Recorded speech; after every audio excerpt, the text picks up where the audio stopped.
G. Bethelma, des actualités uniques, dynamiques et renversantes dans le journal TV.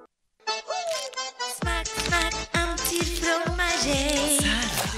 Smack, laiko fredava tsiro sady foana ihinana azy. Sokobis, gasika tsara. Fianam-bidy hatramin'ny 10 isanjato manerana ny magazay Batimax rehetra ary 12 isanjato be izao kosa ho an'ny rayon carrelage sanitaire luminaire. Tandremo tara sao 10 isanjato. Batimax, la qualité au meilleur prix. Vous présente Ny vaovao.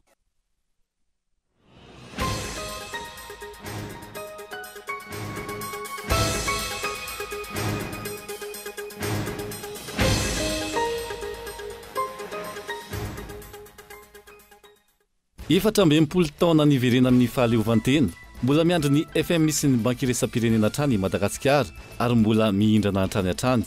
Tsy hita nefa ny vokatrizay findramam-bola izay satria ny vahoaka miamahantra andro aman'alina. Nangina tanteraka tsy haharenesampe mitsony mikasika ny fitakiana ny famerenana ireo nosy malagasy amin'izao fotoana ny mpitondra fanjakana ankehitriny. Asana misy ifandraisany amin'ny fananany Andry Rajoelina ilay zom-pirenena Frantsay no antony fahanginana hoy ny manambonina hatramin'ny sotro ronono. Hitoy ny atsika sy ny rivotra ary ny herika indrindra ho an'ny eto afovoantany ato anatin'ny 2 andro avy araka ny vinan'ny sampana mpamantatra ny mety ho toetry ny andro androany. Any ivelany antapitrisany tamin'ireo mponina nafindratoerana vokatry ny ady teo amin'ny tafika israeliana sy Hamasy amin'izao fotoana no misedra olana goavana vokatry ny tsy fanjarian-tsakafo ao bande de Gaza ary ao avy hatrany ary ny andinindinindreo.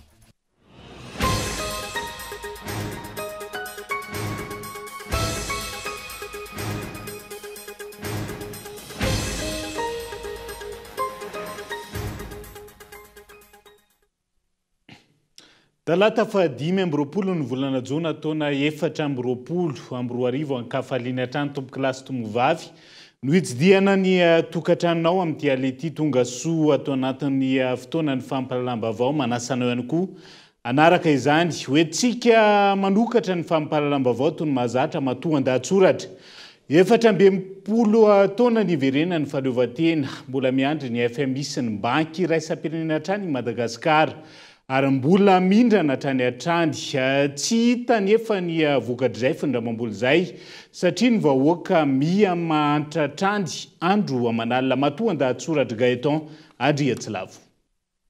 Rampitso iroso amin'ny fankalazana ny fa 4 taona taoriny niverenan'ny fahaleovantena ny Madagasikara isika. I Madagasikara izay mbola miandry ny FMI sy ny banky iresa-pirenena hatrany hatramin'izao. I Madagasikara izay manana mpitondra mizaka zom-pirenena Frantsay ary gisitra mandrakariva amin'ny sehatra rehetra na dia lazaina fa tsy maintsy mandroso aza. I Madagasikara izay isan'ireo firenena manana ambiampy saingy tsy manana harapaka ny mponina ao aminy. Isan'ny velirano sy fampanantenana nataon'ny Andry Rajoelina tao anatin'ilay velirano 12 anefa ny fananan'ny Madagasikara fahaleovantena tanteraka ka tsy ankin-doha intsony amin'ny anivelany ary tsy indram-bola intsony. Velirano izay no mampisina tamin'ny alalan'ny teny filamatra jado na manao hoe i Madagasikara tsy maintsy mandroso taty aoriana. Tsy mahagaga hoy ny Maronisa raha mitotongana hatrany ny farim-piainan'ny vahoaka malagasy satria toa mijanona amin'ny fampanantenana fotsiny ihany ny ankamaroan'ireo tetikasa fampandrosoana ka saina ajoro. Toa tsy hita mivaingana ny vokatr'ireo velirano miisa 13 napetraka tamin'izany fotoana izay niainga tamin'ny fanatsarana ny fandriampahalemana, ny fampiroboroboana ny fambolena sy ny fiompiana, ny fanatsarana ny kalitaon'ny fampianarana sy ny fanabeazana, ny fitinjovana ireo tanora amin'ny alalan'ny famoronana asa, ny fahaleovantena ara-tsakafo, ny fananganana fotodrafitrasa isan-karazany sy ny maro hafa. Tsy hita avokoa izany rehetra izany raha ny zava-misy no jerena. Nivoaka ny tatitry ny UNICEF ka nilaza fa ny 7 isanjato ny ankizy malagasy 7 hatramin'ny 12 taona ihany ny manana fahaizana fototra amin'ny matematika ary ny 13 isanjato amin'ny famakian-teny. Ankoatr'izay, ny 15 isanjato monja no mahavita ny sekoly ambaratonga voalohany ary ny 9,7 isanjato no sahirana eo amin'ny fianarana eto amintsika. Nivoaka ihany koa ny tatitry ny banky irasam-pirenena momba ny fahantrana ka voalaza fa efa mahatratra 7,2 isanjato ny tahan'ny fahantrana eto Madagasikara ary efa any amin'ny 7,7 isanjato izany eny amin'ny tontolo ambanivohitra. Tsy hita ireo karazana fotodrafitrasa voalaza fa hitondra vahaolana eto amintsika raha tsy ilaza afa-tsy ny fitaterana. Ankehitriny aza moa lasa sangisangy zary-tenany any anaty tambazotra-tserasera sisa ilay hoe flyover. Flyover no nampanantenaina ka ersa na ragiragy ny tonga ho an'ireo mpampiasa lalana eny ny Anosizato. Vaolana ho an'ny fifamoivoizana no antony nilazana fa ametrahana io flyover eny Anosizato sy eo ampasika io. Saingy ny teleferika indray no niazakazahana. Miainga eny Anosy, miazo an'ny Ambatobe. Izay marina ihany koa fa mbola hatreny Sorano ihany no vita sy efa nanaovana andrana nitondrana olona. Fankalazana ny fa 420 taona niverenan'ny fahaleovantena no atrehan'i Madagasikara ankehitriny, saingy toa lasa miaina anaty fanjanahana ara-toekarena izay mampipapitrosa ny taranaka mampara ny vahoaka malagasy. Any ka mahantra fadiran'ovana. Manana vahaolana iadina amin'ny fanitratra ny malagasy ary manana olona manam-pahaizana maro afaka mandrosososikevitra ialana amin'izany. Saingy iaino sy andray azy ireny ve ny mpitondra fanjakana? Andray lesona ka ijery araka ny tokony ho izy ny marary ny vahoaka ve izy ireo? Sarotra ny ino satria akoho tsy naneno hatr'izay lany ny kary araka ny fomba fitenenana.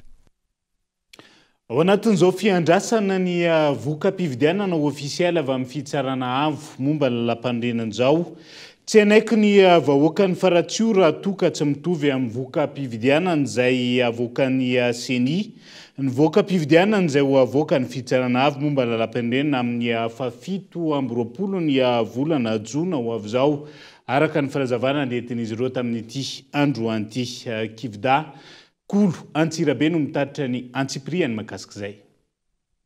Efa manakaiky ny fepitaona farany ahafahany asesena ny fitsarana avo momba ny lalam-pandrenana eto Madagasikara amin'ny famoahana ny vokatra ofisialy mahakasika ny fifidianana solombavam-bahoaka izay natao farany teo teto amin'ny tany sy ny Repoblika ny Madagasikara. Anisany andrasany maro amin'izao fotoana izao, indrindra fa ireo mpanara-bavao ny mety ho voka-pifidianana ofisialy izay hivoaka ho an'ny eto amin'ny distrikany Faratsio atao anatin'ny faritra Vakinakaratra. Nandritra fanadadiana ataonay mpanao gazety taty an-toerana izay nitetezana ireo fokotany sy komuna maromaro atao anatin'ny distrikany Faratsio, dia tsy karitra fa maro ireo tsao sy fampilezana vaovao tsy marina izay miparitaka mahakasika ny kandida larana fahatelo ho ireo mponina. Dika ireny fa anisan'ny fanaovana tsinotsinona ny safidim-bahoaka, vahoaka tonga saina ny voakan'ny Faratsio ho ireto farany, ary matoa ireny ny vokatra farany izay navoakan'ny CENI. Da izay ny tena safidim-bahoaka tokoa. Ny vahoaka eto Faratsio dia vahoaka mandinika fa tsy vahoaka madinika ko faly an'izay zavatra omena, fa tena mandinika ny vahoaka amin'ny Faratsio. Ka noho izany rehefa ny safidy ny olona dia any amin'ny numéro 3 no safidy ny olona. Nefa rehefa amin'izao fotoana izao asiana fanaratsiana atsy, asiana fanaratsiana roa, tsiponina daholo zay fantatra azy tsiponina alefa mpigadrana, atsaona daholo atondrana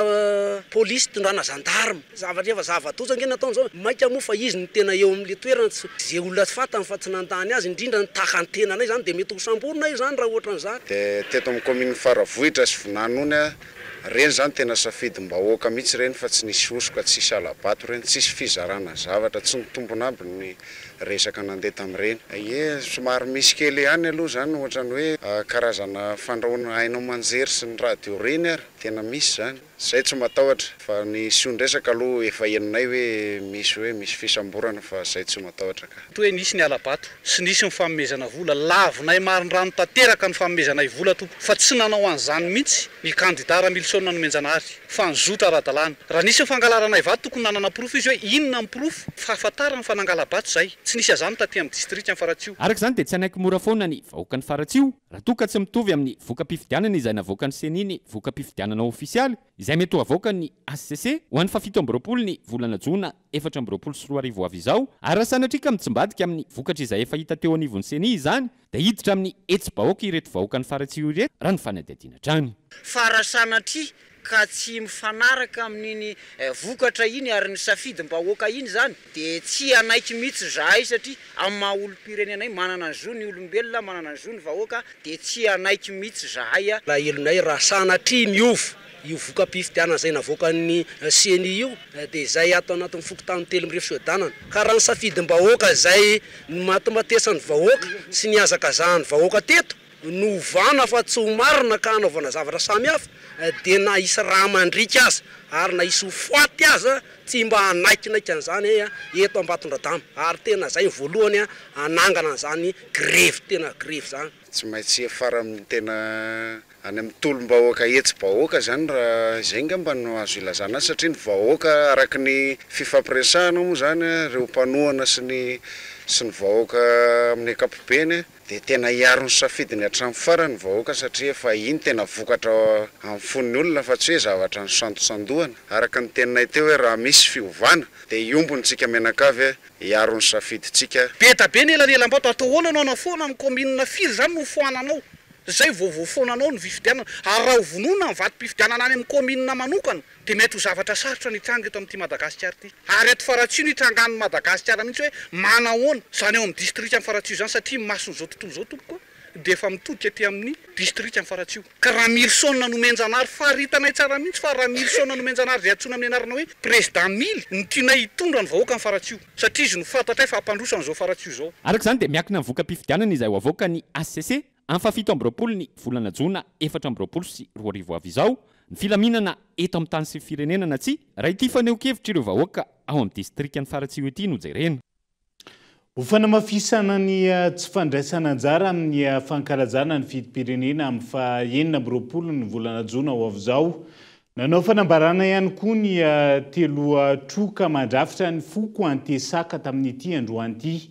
Takina ny amohana ny Mavitara Sylvestre hoy izy ireo ary tsy ekena. Raha solombavam-bahoaka tsy voafidim-bahoaka no isolomvava azy ireo eny anivo ny antenimera pirenena andao rahantsika ny fanampanazavana makasika izay.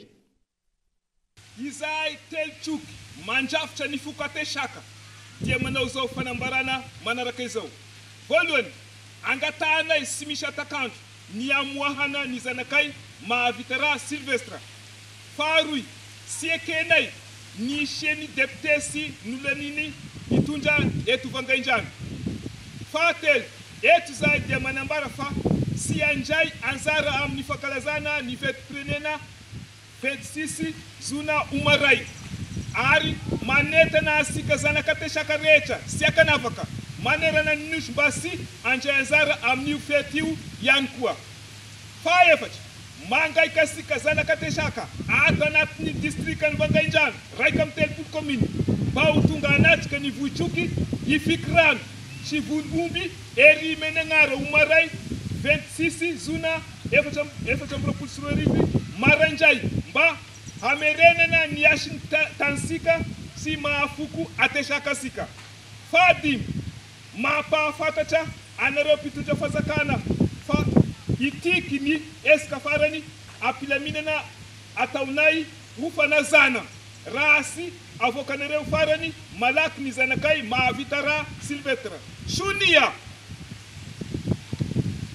Zafy Mananga Soltegna toa Zaferson Veleny Rabiava Bevahiny Zaki Solbe Fialy Zafy Mahavaly Nabutu Razafindray be François Tapitra.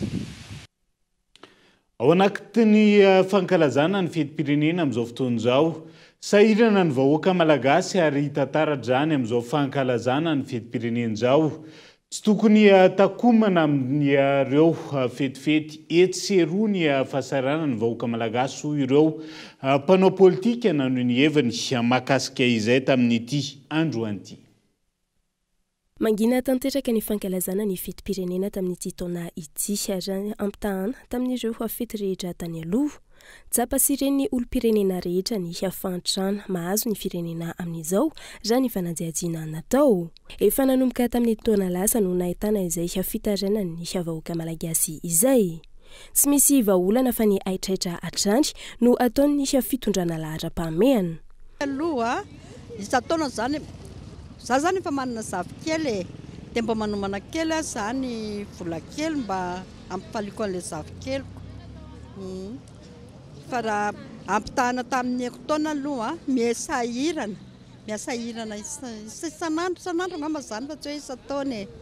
Tena sahirana na ny eritreritra aloha tena sahirana nefa mifasahiranana zany tena be dia be fa tsy ambona tsony ny fiainana fa tena sahirana na ny ankizy na tena zany moa mety aloha le izy satria zany ianao tena mandihy ambony kokoa hoe manala azy zany ianao nefa le adidy zany eo ihany dia tsako moa tena fanamarinana an'izay fa tena sahirana zany ny vahoaka sy tokony isy atakomana amin'ireo karazana podium sy fetifety fandrebirebena saim-bahoaka ny afahantrana misy amin'izao fotoana izao hoy ireo ampanao politika raha nanio hevitra andao ary ampiseho amin'io fa mahantra ny firenentsika fa aza lalovina anatin'ny kisarisary eo zao dia malaza be anao drone anao an'izao aza lalovina amin'izany fa aloha zava misy voamaly misy mivoaka indray fa anisany tena iantraika ny fahantrana fadiran'ovana malagasy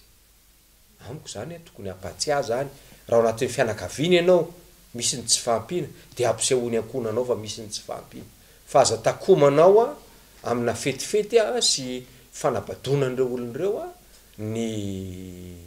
ny zavatra ho ataonao satria efa manomboka tsapany vahoaka malagasy amin'izao fotoana ny vokatry ny fanampahan-kevitra tsy ampiheverana raisin'izao fitondrana izao fanampahan-kevitra izay tsy misy fandiniana ireo izay tokony atao laharam-pahamehana fa ny aitrehitra atrany no ambony sy lohalaharana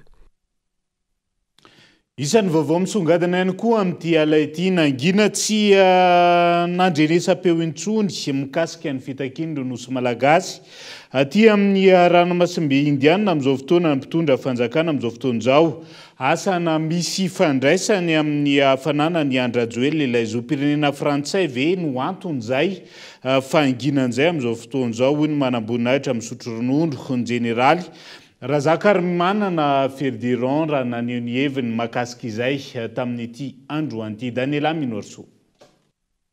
Mampametra-panontaniana ny maro amin'izao fotoana ny hoe misy ifandraisana amin'ny fananany Andry Rajoelina ilay zom-pirenena frantsay tokoa ve no anton'izao fanginana izao malona ny fitakiana ny famerinana ireo nosy malagasy izay kiaza ny frantsay ny fitakiana ireo nosy malagasy ireo izay miankina feno amin'ny fitondram-panjakana ny famerinana azy hoy ny manamboninahitra misotro ronono naneo ny heviny anjaran'ny filoham-pirenena no izay efa nanome toko fa tsy maintsy azo Madagasikara ireo nosy madinika ireo efa tamin'ny taona efa taona maromaro zay dia efa nilaza isaky ny 26 juin hoe tsy maintsy tafaverina Madagasikara ny Illes Éparses eo anelanelany nefa hitatsika efa nizatra nitranga izay nikian'ny mpanao politika teto Madagasikara dia ny fahazahoan'ny filoham-pirenena ny zom-pirenena frantsay tsy fato raha misy ifandraisana zany zavatra zany nampangina azy fa dia tsy dia le nosy anie ny tena zavatra hoe ilainy efa ely ireo zavatra eo no anina fa zay zavatra misy ao anatiny eo no tena tokony ho takiana aloha afahantsika mitrandraka azy ho an'ny vahoaka malagasy satria fatatsika fa misy goano amin'ireo île ireo izay azotsika atao tsara ho engrais biolojika azo ampiasaina eto Madagasikara. Mialohany rosoana amin'ny fanohizana ny fitakiana ireo nosy malagasy ireo ilaina ny fiaraha-miombona sy ny firaisankina ny samy malagasy ho iatrany ny fanehoan-kevitra ny mpitondra fanjakana ankehitriny izay tsy manam-pahavonona nandamina ny firenena hitantaratra izany tamin'ny tsy fanekeny roso tamin'ny fampihavanana sy fampidiniana araka ny antso efa nataony ireo fikambanana vondrona toko politika sy ny maro hafa hatramin'izay amin'izao fetim-pirenena izao engane ka ilamina amin'ny malagasy engane ka irahina amin'ny malagasy amin'izay atao hoe fiverenana fiandranam-pirenena izay ary tena eritreritra amin'ny malagasy mihitsy hoe isika malagasy eto amin'ity nosy ity atsika malagasy ity atsika malagasy ny hitantana ny firenentsika oka tsy hisy mihitsy ny ady an-trano ohatra ny misy zavatra mampalahelo manko amin'izao fotoan'izao fa ohatra menimenina ny any amin'ny sud-est menimenina ny any Tuliara menimenina ny any Diego menimenina ny any Fianarantsoa ohatra ny hoe atao antsozay zareo ary efa misy mikonikonina zavatra tsy dia mazavazava loatra ka manao antso avy amintsika vahoaka malagasy hoe mba aoka re mba tsy hisy izany adiny malagasy samy malagasy zany fa itsika dia iray eto amin'ity firenena ity. raha iverenana iray tamin'ireo fampanantenana nomeny Andry Rajoelina nandritra ny fampelezan-kevitra tamin'ny fotoam-pitondrany voalohany ny taona 2022 ny fitakiana ireo nosy malagasy ireo. Isan'ary tsy lahatra ny mponina izany tamin'izany fotoana ny ampilay fametrahana tanàna vaovao Tanamasoandro. 5 taona mahery aty aoriana tsy tanteraka ny fampanantenana izao nangina izao ihany koa ny fitakiana ireo nosy malagasy ireo. Tontolon'ny fahasalamana no anoizantsika ny fampahalalam-bavao amin'ity alina ity. Tsy mandray intsony ny prise en charge na ny fandraisana ny tanan'ireo mpiasam-panjakana ny Institut Pasteur de Madagascar amin'izao fotoana izao. Na isan'ireo voatondry ny fanjakana ndray izany aza ity rafitra iray ity. Tokony hojerena hainga ny olana io teo anivony SSM na ny Solidarité Syndicale de Madagascar mba tsy ho tonga amin'ny atezeran'ny mpiasa amazofeny ny fisitrahana ny fandraisana ny tanana azy ireo amin'izay tontolo ny fahasalamam-bahoaka izay raha ny fahazavana nentin'izy ireo tamin'ity andro an'ity. Ilarina Soloniana no mitaritra ny Antsipriany mahakasika izay. Menimeny ireo mpiasam-panjakana fa tsy mandray ny prise en charge na ny fandraisana tanana avy amin'ny fanjakana intsony ny Institut Pasteur de Madagascar ankehitriny na isan'ireo toeram-pitsaboana voatondry ny fanjakana handray izany azy. Tsotra ny antony hoy ny teo anivony SSM na ny Solidarité Syndicale de Madagascar tsy nahavoaloha ara-potoana ny sara-pitsaboan'ireo mpiasam-panjakana amin'ireo toeram-pitsaboana ny fanjakana.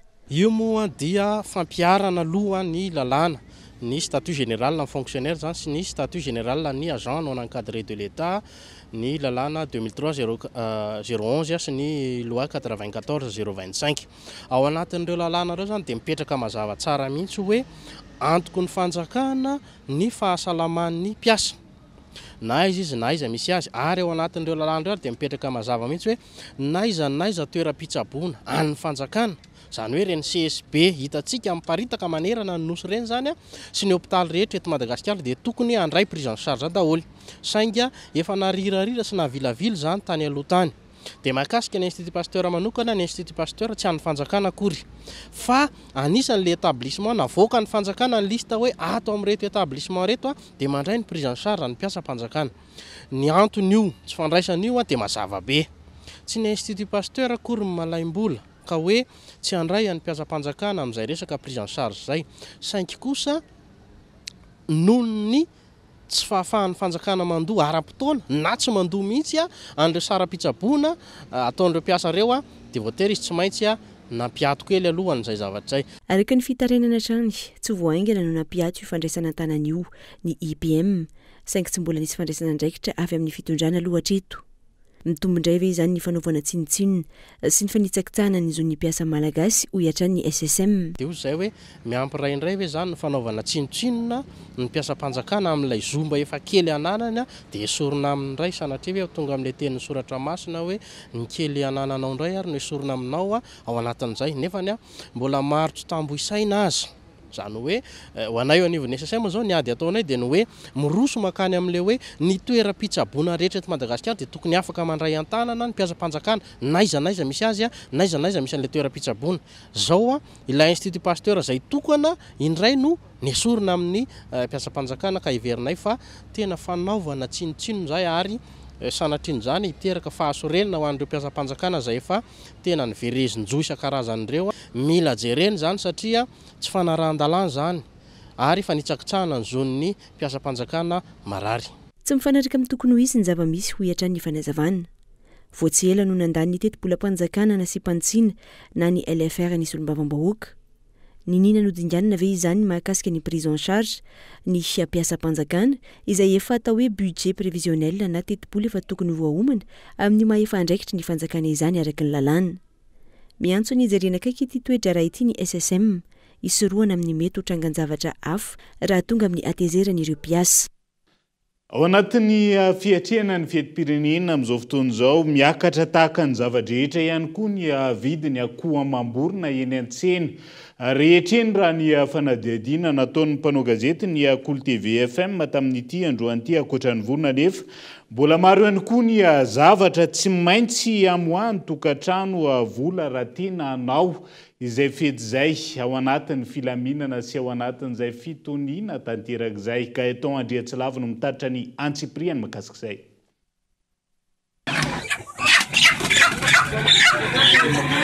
Niakatra avokoa ny vidin'ny vorona eto amintsika amin'izao fotoan'ny fety izao. Tsy ny eto Antananarivo renivohitra ihany. Nahitana fiakarana avokoa izany any amin'ny faritra, saika ho manerana ny nosy. Ny ao mananjary manokana ohatra, 5,4 alina, hatramin'ny 5,4 ariary ny vidin'ny gana, 5,9 alina, hatramin'ny 2 ariary ny vidin'ny kisa iray, 4 alina, hatrany amin'ny 2 alina sy 2 ariary kosa ny vorontsiloza. Tsy misy mpividy, hoy ny mpivarotra ao an-toerana. Sisy vokany misy zany nan tamin'ny resaka vadibarotra koa zany tena sisy vidiny. Ka zay mividy amin'ny tambany vola lafo be nefa sy malafo anazy ambony angalana anazy aminary zareo. Dia lasa mivarotra masonkarena fe zay anazy. Amin'ny feteny fety zao dia angalana eny akoho lehibe io zao 3 alina.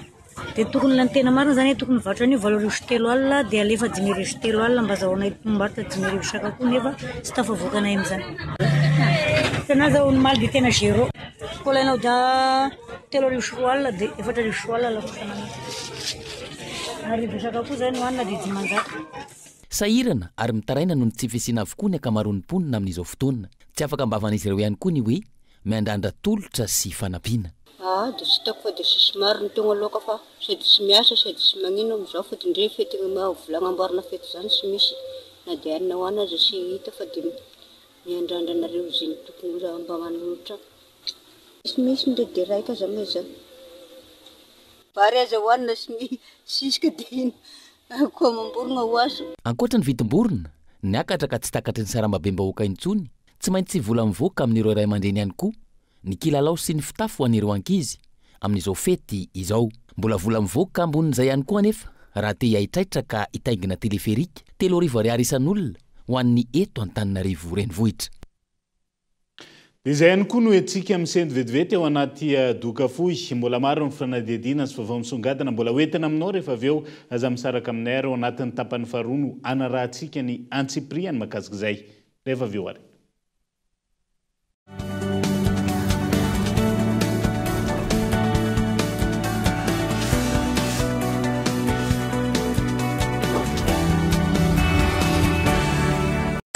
Araroty mbalika be na saramanitra amin'ity fianabidigovana volana Jona miaraka mbalika ao amin'ny 200X plus lasa 10 alina ariary monja mipetra-bola voalohany raha etsy ariary izy teo aloha dia efa afaka misitraka hazavana mandeha amin'ny masoandro ianao. Misy jiro antona efatra amin'ny jiro iray mirehatra ho azy rehefa mahatsikaritra fihetsehana sady afaka misarja finday.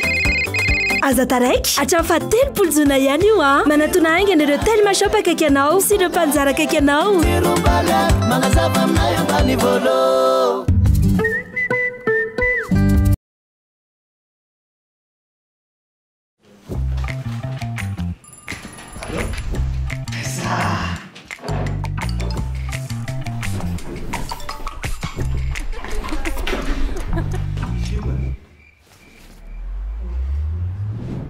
Vidimanitra rehetra amin'ny 30 Jona dia nambidy hatramin'ny 100,000 manerana ny magazay Batimax rehetra ary 10,000 be izao kosa ho an'ny rayon carrelage sanitaire luminaire.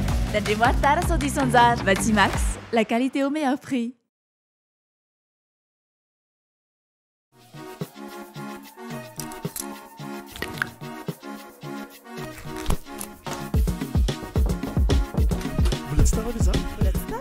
Fandaharana vaovao be tena miavaka atao amin'ny Canal Plus ary ao manomboka ny 10 Jona zao ao amin'ny Canal Événement Canal 19 ny fandaharana Secret Story natokana ho antsika aty Afrika ahitana malagasy ao anatin'ireo mpandrianjara 10 aza miandry lintsony ary ny 30 Mai hatramin'ny 7 Jolay 30 andro be zao amin'ny to Canal Plus no azonao rehefa manao réabonnement amin'ny formule misy anao ahafanao misitraka ireo fandaharana rehetra ireo e.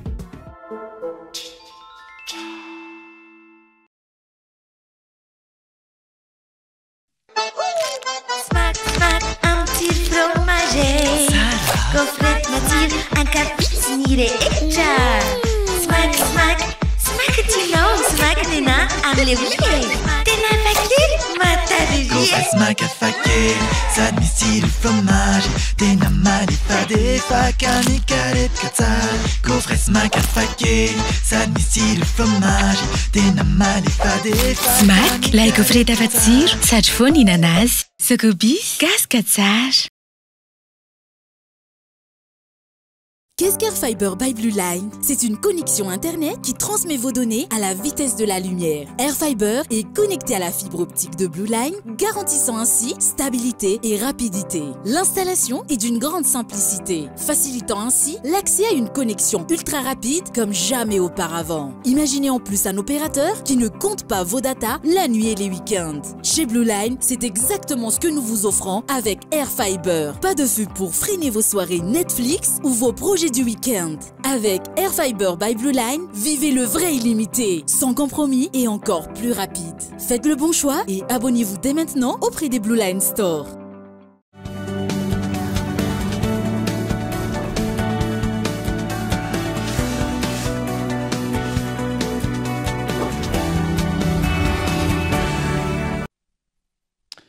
Manatitra ny araba tomboky lasy tombo vavy tonga soa indray atao anatin'ny tapany faharoa amin'ny fampalalam-bavao amin'ity ala ity.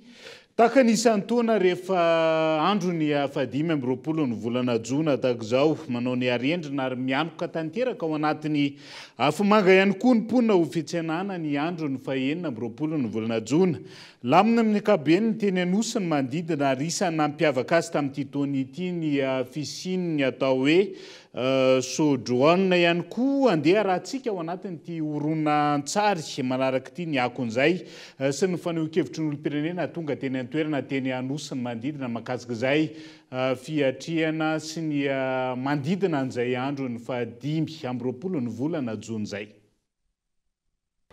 Fampijery aty foana isaky ny fetim-pirenena.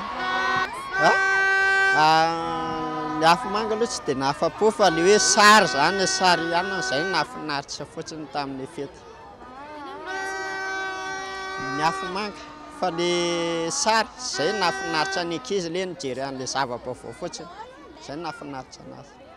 Ny fety angamba aloha dia tsy dia hita loatra fa ohatran'ny efa sahirana mafy ny vahoaka izao. Sahirana dia zista hoe mahafalifaly ny ankizy kely fotsiny zany sisa ny azo atao amin'izao. Izay sisa ny olon-dehibe tsisy fiovana fa nomaly tsy miova ihany fa ny ankizy ihany ny atao izay mahafinaritra anazy.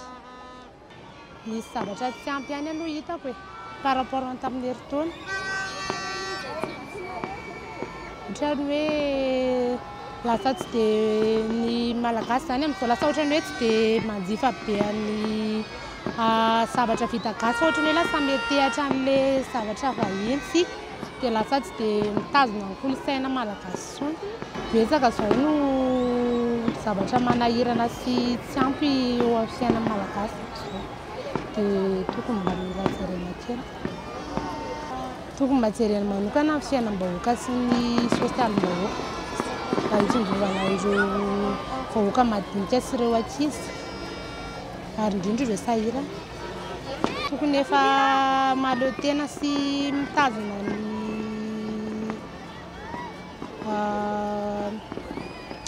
kolontsaina zany fa tokony efa tsy metehatra amin'ny vahiny soa.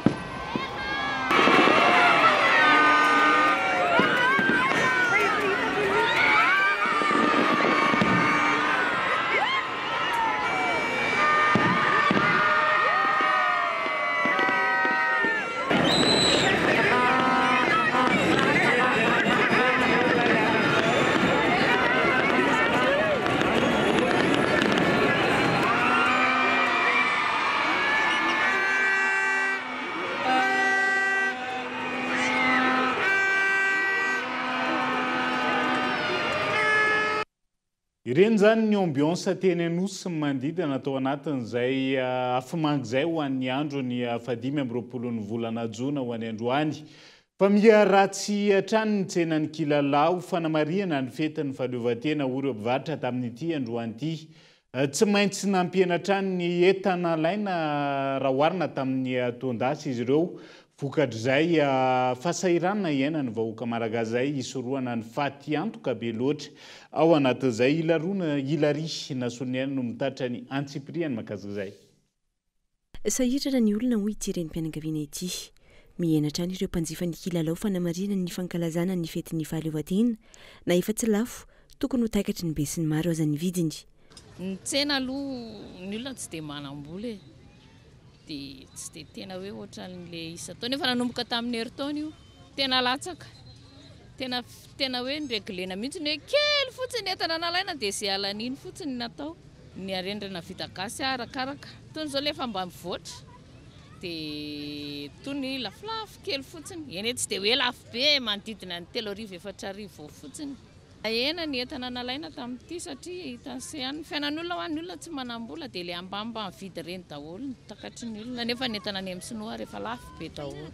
fa toy ny lamfony toy ny arendrina vita gasy tony fa le vita sinoa misy tsy lany dia amin'ny herintaona ireny amidy mbola betsaka ny mpanjifa ny lazera maintso na efa voapirofo aza fa miteraka tsy fahasalamana ho an'ny maso izany araka ny fanadihadiana natao mitetina 2 alina ariary hatramin'ny 4 alina ariary ny vidin'izany ety amin'ny Panjary tamin'ny herintaona misy any lafa zany hoe le vidin'entana le lazera maintso zao no tena dongin'le ankizy dia mandeha izy mandeha nanena aloha satria tamin'ny herintaona betsaka amin'ny tsy lany dia nanena entana kely fa tsy dia nakabe be dia nampiana fotsiny le tamin'ny herintaona zany koatsin'izay zany le basy fa le lazera maintso ny tena mandeha izy zany tsy azo atao be da be koa nefa nivarotra azy zay zao nanomboka tamin'ny 20 no ka tsotsotsa teo amin'ny 10 eo zany 10 mahery kely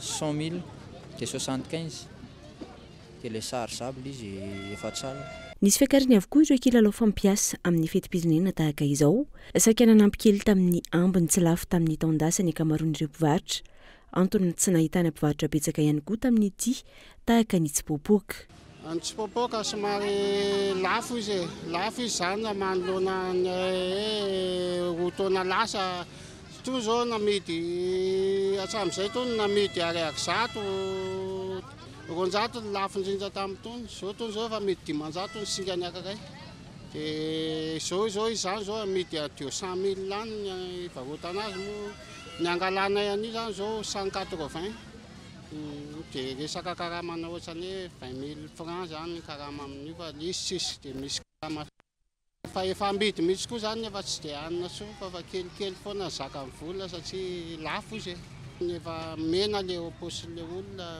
raha manana 500 000 nge zany efa tsy dia misy zavatra tazana tsony eny ambony latabatra izy le fameloma-tena le izy dia tsy afaka anao zavatra hafa ianao zany fa hoe izy zany nefa tsy amin'izay tsy amin'ny fahakelezana izy nefa hoe asa fanao tahaka ireo mpivarotra noho ny fahasarotam-piainana ankehitriny ny tahiry ny efa nampiasaina tamin'ny taondasa ihany koa ireo ray aman-dreny isorohana ny fandaniana le izy loha zany tsisy hoe vola atokana efa dia hoe rehefa tonga fotsiny fety dia miezaka fotsiny hoe tsy maintsy mba hividianana mitovy amin'ny zanaky ny olona le zaza nenay zao arendrina taratasy ohatry tony efa 2 taona zay dia izay ihany ny ampiasaina dia ty lazera ty fotsiny vidinay zao ka ohatra izay mihitsy hoe le vola sarotra be ny mahita anazy dia zay azo tehirizina aloha dia tehirizina fa le lazera reny manko iny andro iny ihany izy dia efa mety hoe tsy ety ho tehirizina intsony fa le taratasy afaka ianao lehibe izy tsy ilalao an'iny intsony manko fa le lazera iny tsy avelan'izany raha tsy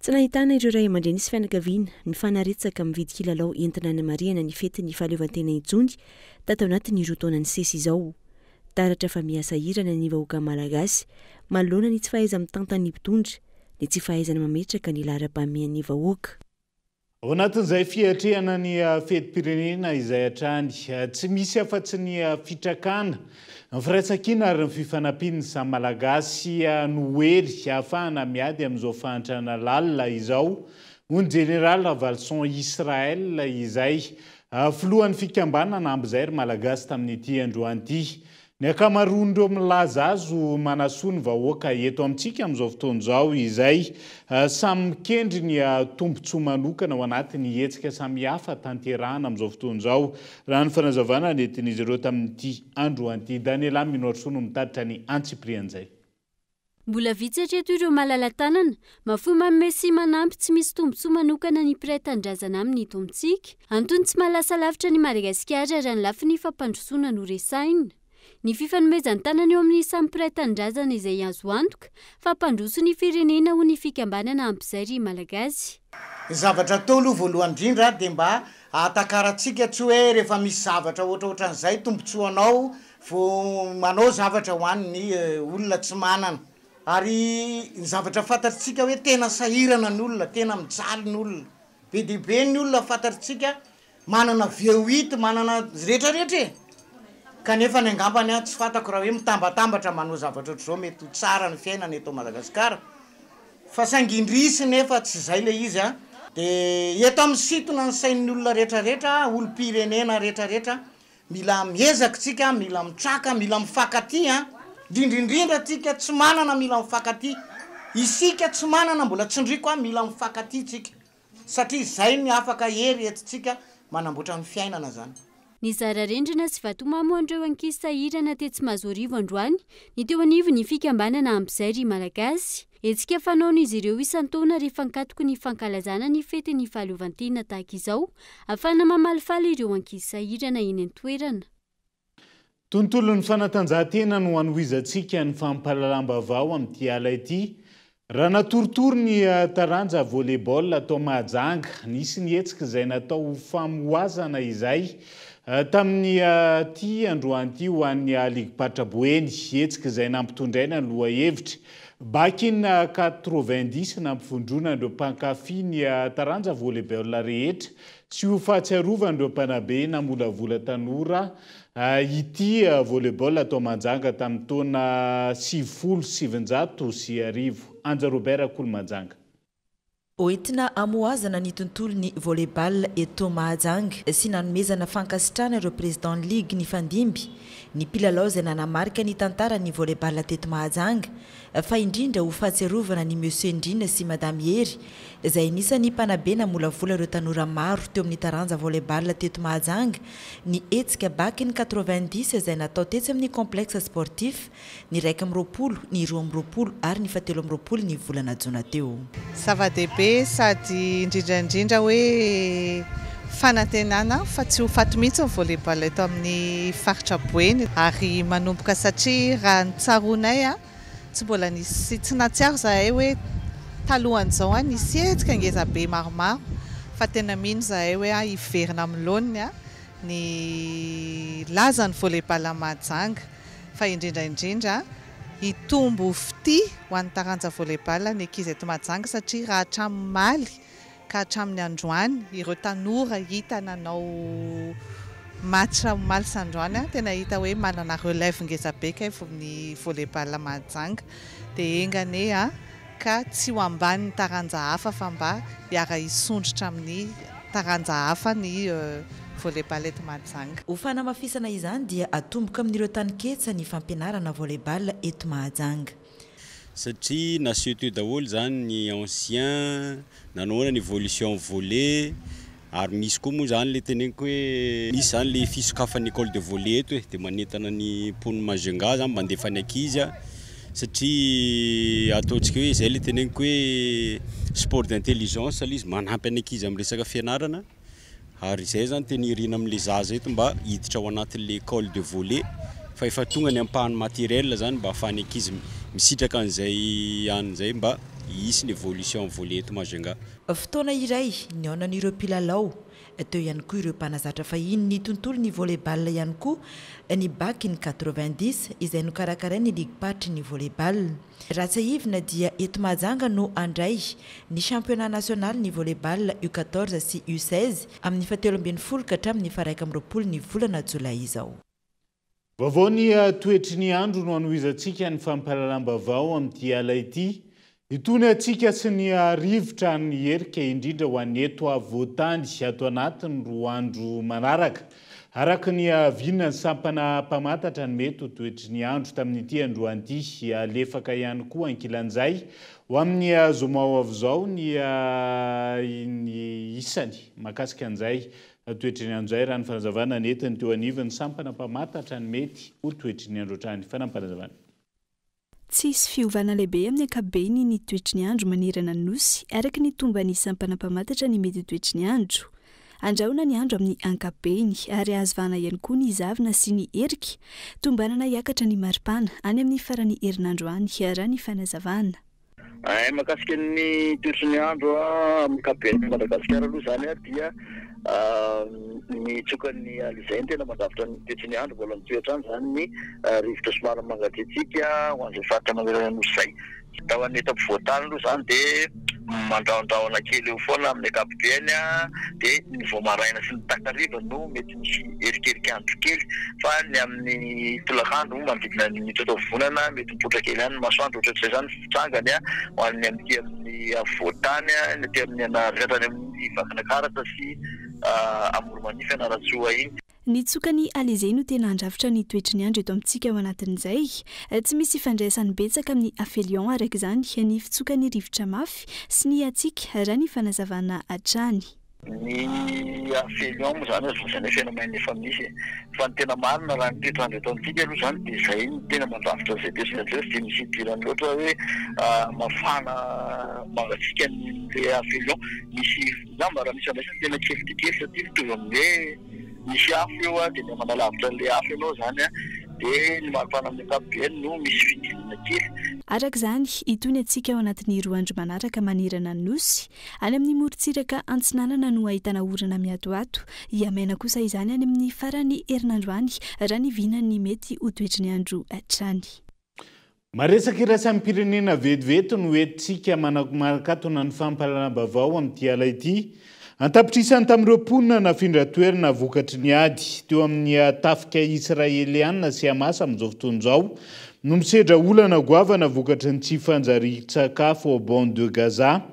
Zarazary ny fikarakarana ny toeram-pahasalamana izy ireo izay ahitana ahina hitarika hatrany amin'ny fahafatesana raha nitatitra ny teo anivony UNICEF amin'izao fotoana izao. Nateo azany filazan'ny Prime Ministre israeliana fa amaraparana ny ady eo arafany tafika ankehitriny. Goavana ny takaitrana velan'ny fifandonana teo amin'ny rotota amin'izao fotoana izao raha nambaran'ny firenena mikambana ankehitriny. Dia izay ihany koa no entina manakatona ny fampahalalam-baovao amin'ity ala ity n'aiza misy anao ankasitrahana hatrany ianao tsy nisaraka tamin'ny fahitalavitra kolatra amin'ny farany tao anatin'izay fitaterana ny fampahalalam-baovao izay. Mandrapitafa ho amin'ny rahampitso indray ary tomboky lasy tomboky vavy aloha matomboko.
Smack, like frita fatsiro, sady foana hinana azy. Sokobis, gasika tsara. Fianam-bidy hatramin'ny 10 isanjato manerana ny magazay Batimax rehetra ary 10 isanjato be izao kosa ho an'ny rayon carrelage sanitaire luminaire. Tandremo tara sao isanjato. Batimax, la qualité au meilleur prix. Vous a présenté Ni Vavo.